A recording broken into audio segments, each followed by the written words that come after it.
الحما أم الزوج إنها صعبة، وزي ما المثل الدارج بيقول الحما عمى ولو ملاك من السما. ليه متاخد الفكرة دي عنها؟ إنها صعبة، إنها شديدة، إنها بتغير، إنها يعني تحب بنتها قوي واللي ترضاه عليها ما ترضاهوش على مرات ابنها وهكذا. وإن عفوا أم الزوجة اللي هي الحما من الجانب الآخر، لا دي جميلة، دي ملاك من السما يا جماعة، محدش يقول عليها حاجة. مين حط القاعدة دي واتحطت ليه؟ طيب، أول شيء الأسباب الأمثال هذه، طبعا هذه أمثال، بعض الأمثال وكثير من الأمثال زيها مع الأسف الشديد هي اللي تشكل حياتنا، وكلها خطأ ودليل على الضعف والعجز وإسقاط الأشياء على شيء غير صحيح. بمعنى إيش؟ يعني اليوم مين اللي قال لنا الحماة بهذا الشكل، العمل يعني الحمى بالعمى والأشياء السلبية هذه كلها؟ هذه ثقافة المجتمع اللي أفرزتها أو تجارب الناس التي فشلت في إيجاد علاقة جيدة مع الحموات، فنشروا لنا هذه الثقافة وتداولوها في المجتمع، فصارت من ثقافة المجتمع، وصار كأنه ثقافة المجتمع هو هنا قرآن منزل، وأنه هذه حقائق يجب أن نتعامل فيها. هذا من جهة.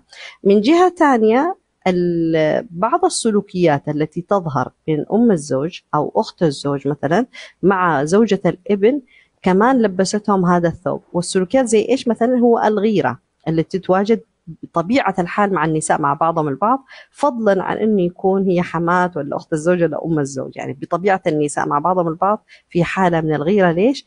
لأنه اليوم المرأة لما تزوج ولدها أو الأم لما تزوج ولدها هي تغار إنه اهتمامه بها راح يقل وراح ينصرف إلى امرأة أخرى، وده حالة طبيعية تماما يعني. فبالتالي نتيجة الغيرة، وهذا الشيء يحدث حتى في الحيوانات، حتى في الصغار موجود، يعني لأن الغيرة شيء فطري، لكن طريقة تضخيم الأخطاء اللي تحدث وتكبيرها والدخول أساسا مع وجود هذه الأمثلة والثقافة المغلوطة هو اللي يضخم مسألة أو تشويه صورة الحماة في المجتمع.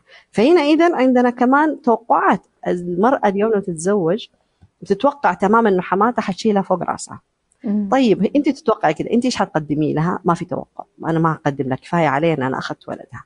ففي توقعات، والحمات نفس الشيء بتتوقع أنه البنت هذه راح تكون إيش، لأنها تزوجت ولدها فهي لازم تكون طوع أمرها، خلاص كأنها هي امتلكتها. ففي لا، بعض الحموات شايفين اصلا يعني ان زوجة ابنها يسعدها يا هناها انها خدت ابني، ان انا يعني بصي أيوة. انا مدياها حته من السما. ايوه، فتوقعات، طب ما انا مديها حته من السماء، معناها هي لازم تبوس يدها وجه وظهر، ايوه. ولازم صباح الخير ومساء الخير، ولازم تشوفني، ولازم توقعات يعني غير منطقيه وغير يعني صحيحه اساسا في المجتمع.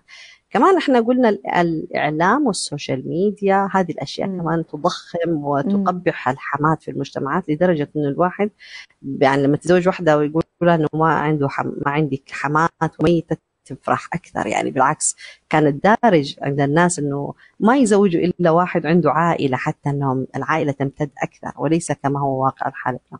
فعندنا إذن صورة غير صحيحة. تيجي البنت هي تحملها في المجتمع، فتدخل وهي مسلحة، ما تعرف ليش هي مسلحة. داخله فنتيجة بنفسيه معينه ان التسلح انا ده، يعني أي كاننا خصمين، انا داخله في خناقه.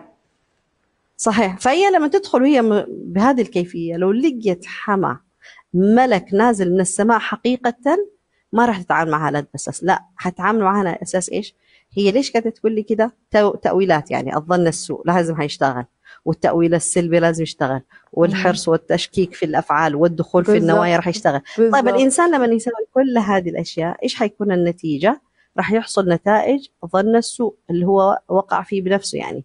لكن لو دخلت بصدر سليم، قلب سليم وطاهر، حتى لو كانت الحماة بهذا الشكل، الله سبحانه وتعالى مطلع على قلب هذه ومطلع على قلب هذه، راح يحفظ هذه صاحبة القلب الجميل، وتلك صاحبة الأفعال السيئة راح يجازيها بيدها. لو إنه في هذا المفهوم إنه الله سبحانه رقيب علينا، هتلاقي إنه الجميع مرتاح. لكن غياب الله سبحانه وتعالى في حياتنا، وفي ان احنا نفكر ان الله مطلع علينا للاسف. اساسا، هو اللي مخلي ان الجميع يعني يشوفوا بعض ويبتسموا في وجه بعض، وفي الخلف عندهم اسلحه ومجهزين نفسهم للحرب، والشيطان طبعا جاهز يعني في التحريض بينهم. فعندنا اذا اسباب كثيره جدا لهذا الواقع المؤسف اللي احنا فيه، ومع الأسف الشديد يعني ثقافة المجتمع الآن ماشية في اتجاه سلبي تماما في هذا الجانب وبقوة كمان. طيب هل الزوج ممكن يكون هو السبب